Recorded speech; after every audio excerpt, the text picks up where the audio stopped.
semua, balik lagi di Praktikum Statistika Informatika Laboratorium Ilmu Komputer Universitas Pakuan Bogor.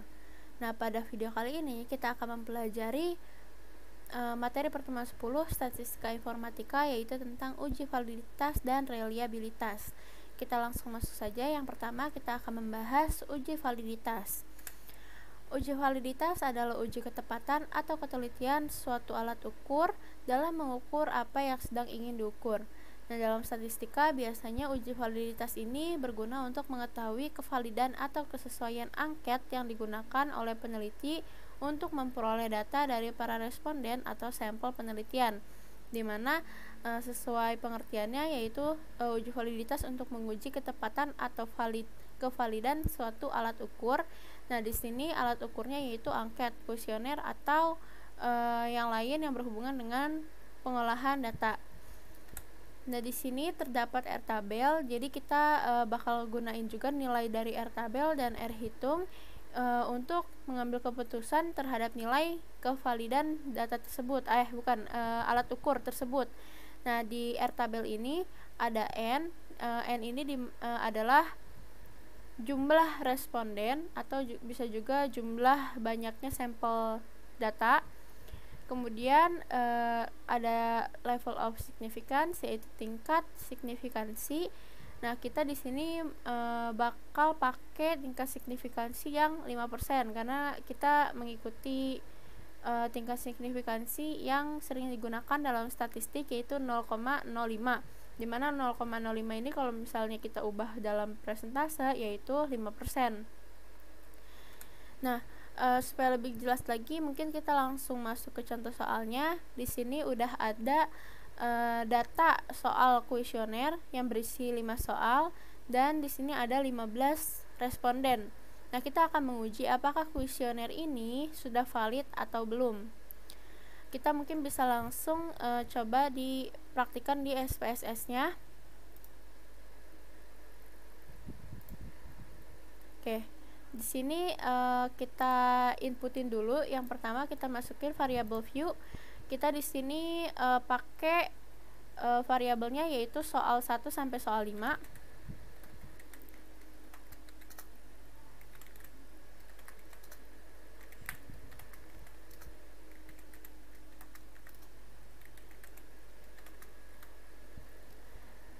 Oke, kita atur desimalnya 0 aja, terus measure-nya scale. Nah, di sini kita masukin datanya sesuai di contoh soalnya. Di sini saya udah copy.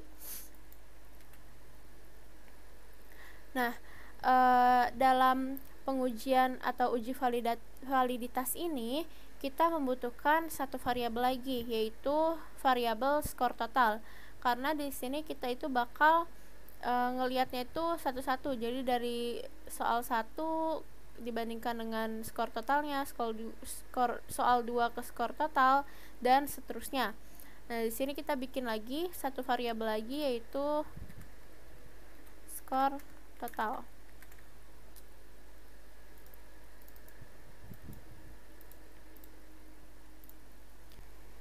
Nah, untuk mengisi skor totalnya ini, pertama kita ke transform, terus kita pilih yang compute variable. Nah, ini bakal muncul pop-up-nya kayak gini.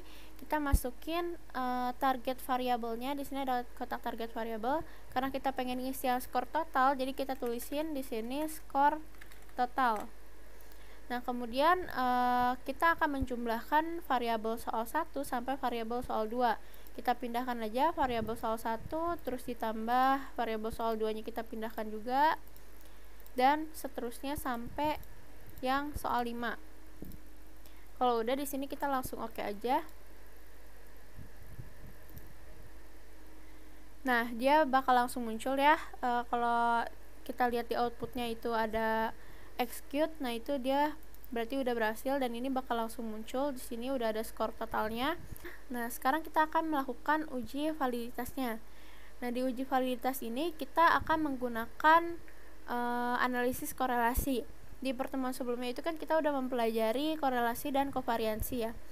Nah, korelasi ini ada hubungannya di materi sekarang, yaitu nilai korelasinya bakal kita gunain sebagai R hitung, dimana R hitung itu untuk dibandingkan dengan nilai di R tabel dan sebagai penentu apakah nilai tersebut kuesioner ini valid atau tidak.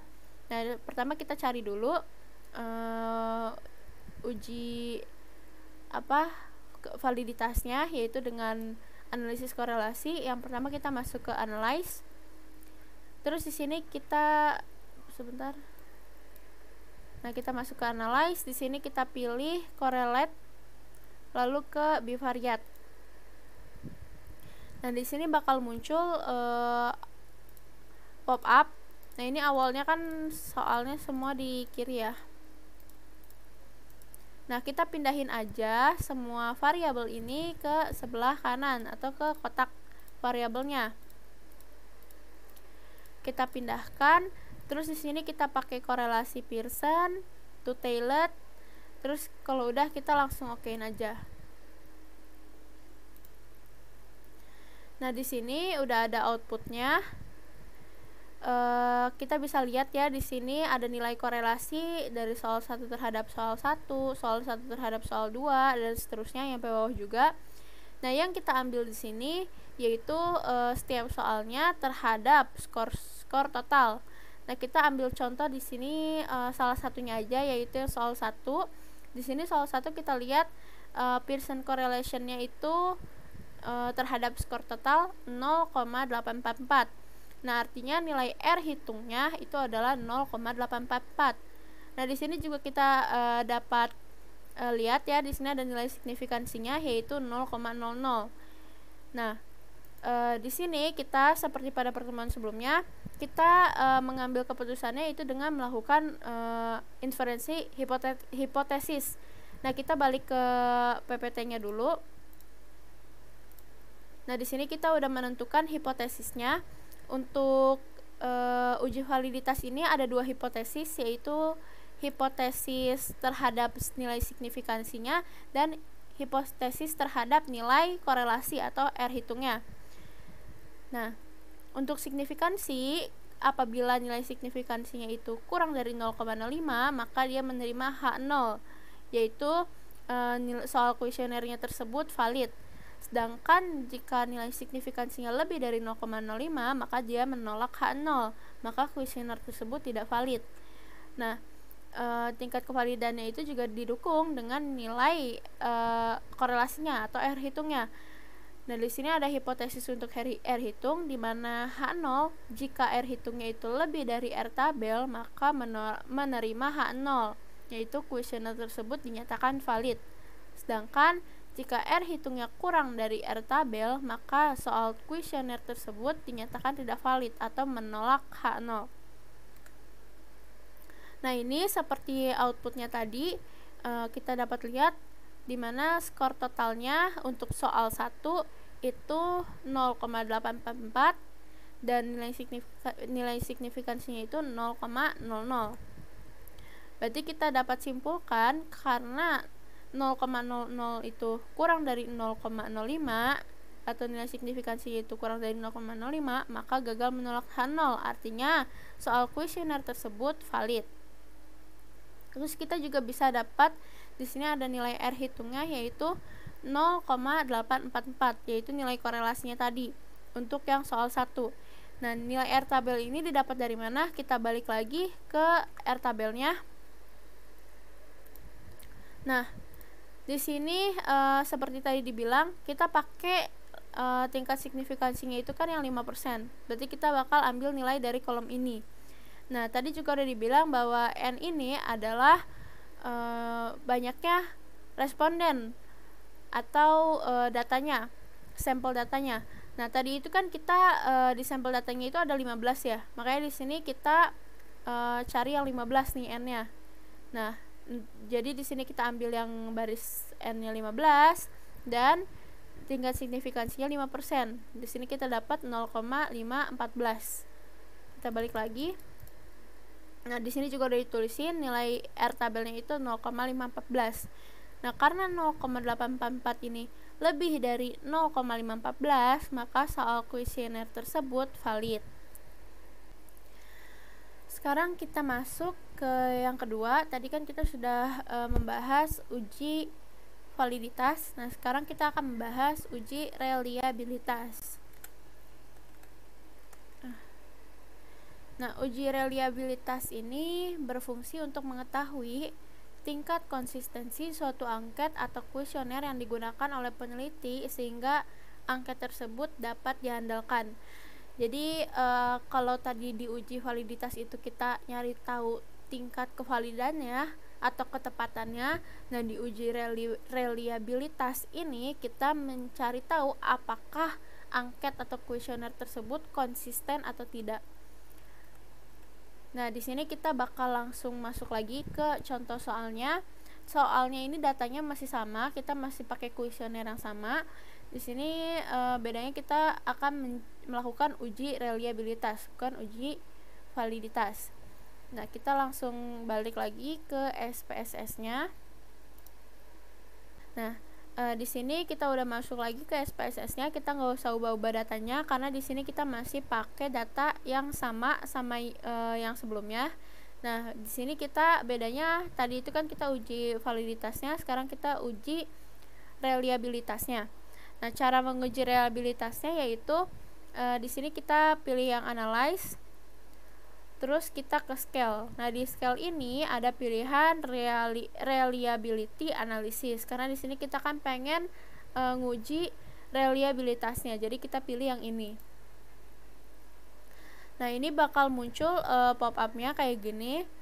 Kalau tadi itu kan di uji validitas itu kan kita ngebandingin dari soal 1 terhadap skor total, soal 2 dan soal lainnya terhadap skor total. Nah, di sini kita nggak perlu pakai skor totalnya. Jadi di sini kita pindahin itu soal 1 sampai soal 5-nya aja. Skor totalnya nggak usah dimasukin. Karena di sini ujinya tuh langsung terhadap soal-soalnya ini. Nah, kalau udah kita ke menu yang statistik. Sebentar. Nah, di sini bakal muncul pop-up-nya lagi. Untuk di sini kita pilih yang kita centangin yang scale if item deleted. Nah, kalau udah continue aja. Nah, terus di sini udah kita lihat di sini modelnya kita pilih yang alpha. Kalau udah kita okein. Nah, sekarang kita lihat di outputnya di sini udah keluar. Yang pertama di sini kita lihat ada nilai validnya juga. Jadi di sini kita bisa lihat juga kevalidan dari datanya ini di sini dalam bentuk presentase, yaitu nilainya valid 100%. Terus juga di sini datanya atau sampel datanya itu ada 15. Nah, di sini yang bakal kita ambil dalam pengujian reliabilitasnya yaitu nilai alfanya atau Cronbach alfanya. Nah, di sini kita bisa lihat ya, nilai Cronbach alfanya itu adalah 0,855. Nah, terus di sini juga ada nilai alfa masing-masing soalnya. Tapi di sini kita bakal ambil yang keseluruhan yaitu yang 0,855. Nah, sekarang kita balik ke PPT-nya. Nah, di sini kita ada melakukan inferensi hipotesis juga. Nah, di sini kita udah menentukan hipotesisnya. Kalau misalnya di uji reliabilitas itu kita nggak pakai nilai signifikansi, jadi kita nggak lakukan pengujian signifikansinya. Nah, yang kita pakai ini adalah yang Cronbach alfanya. Di sini ada H0-nya. Jika Cronbach alfa lebih dari 0,6, maka kuesioner dinyatakan reliable atau konsisten. Nah, sebaliknya jika Cronbach alfanya itu kurang dari 0,60, maka kuesioner dinyatakan tidak reliable atau tidak konsisten. Nah, karena di hasil outputnya tadi nilai Cronbach alfanya itu kan 0,855. Nah, dan 0,855 itu lebih besar dari 0,6. Maka di sini kita sesuai hipotesisnya itu kita menerima H0. Nah, di sini ada tipe harusnya menerima, yang artinya kuesioner itu dinyatakan reliable atau konsisten. Oke, materi uji validitas dan reliabilitas sudah selesai. Saya cukupkan sampai di sini video ini. Kurang lebihnya mohon maaf. Terima kasih. Wassalamualaikum warahmatullahi wabarakatuh.